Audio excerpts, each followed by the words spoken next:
এবং যে পরিমাণ বৃষ্টি হয়েছে সেই বৃষ্টিতে বেশ কিছু জায়গায় জল জমে গিয়েছে, আর সেখান থেকে একটা আতঙ্ক তৈরি হয়েছে, জমা জল না সরলে ম্যালেরিয়া হবে না তো?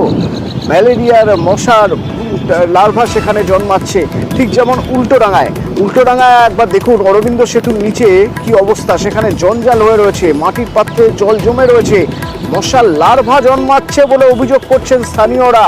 কি অবস্থা সেখানকার, স্থানীয়দের বক্তব্য শুনবো। তার আগে পরিস্থিতি পুরো ঘুরে দেখেছেন আমার প্রতিনিধি বিশ্বজিৎ, তার সঙ্গে একবার কথা বলবো। বিশ্বজিৎ, কি অবস্থায় রয়েছেন তারা?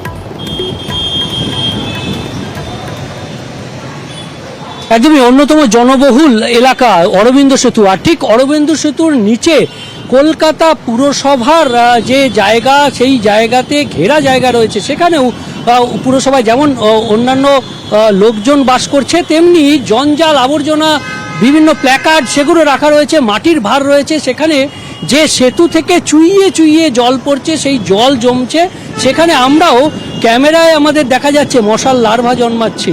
আর স্থানীয় বাসিন্দারা কি বলছেন, এই অরবিন্দ সেতুর আশেপাশে যারা থাকেন তারা রীতিমতো আতঙ্কে ভুগছেন, কারণ দিন 15 আগে একজন মুম্বাই থেকে এসেছেন, তার ম্যালেরিয়া হয়ে গেল এই কলকাতায় এসে। কারণ এই বাসিন্দারা বলছেন যে এলাকায় সন্ধ্যার পর মশার আবর্জনা, এই আবর্জনা জঞ্জাল, তাতে মশার উপদ্রব বেড়েছে। আর তার ফলেই তার রক্ত পরীক্ষা করে সেই রোগীর 4-5 দিন জ্বর হওয়ার পর রক্ত পরীক্ষা করেছেন, ম্যালেরিয়া এসছে। তার ডেঙ্গু ডিটেকশন হয়নি, ডেঙ্গু নেগেটিভ এসছে, কিন্তু ম্যালেরিয়া পজিটিভ হয়েছে। অর্থাৎ এতেই আরও আতঙ্ক ছড়িয়েছে, কারণ ম্যালেরিয়ার আক্রমণ বাড়ছে। আমরা জানি যে কলকাতা পুরসভা এলাকার মধ্যে বেহালাতে গতকাল একটি মৃত্যুর ঘটনা ঘটেছে ম্যালেরিয়া আক্রান্ত হয়ে, এবং তারপর আবার এই একই ছবি, যে ছবি আমরা দেখলাম যে কলকাতা পুরসভার গাফিলতি, এবং সেখানে যারা ওখানে বাস করছেন তাদের মধ্যে এই টেনশন তো কাজ করবেই, কারণ তারা তো চোখের সামনে দেখতে পাচ্ছেন জমা জল রয়েছে, জঙ্গল রয়েছে, সেখানে আগাছা রয়েছে। তাহলে সেখান থেকে মশার লার্ভা যদি সেখানে জন্মায়, তো তাহলে তো ম্যালেরিয়া হতেই পারে, তাদের তো টেনশন হবেই।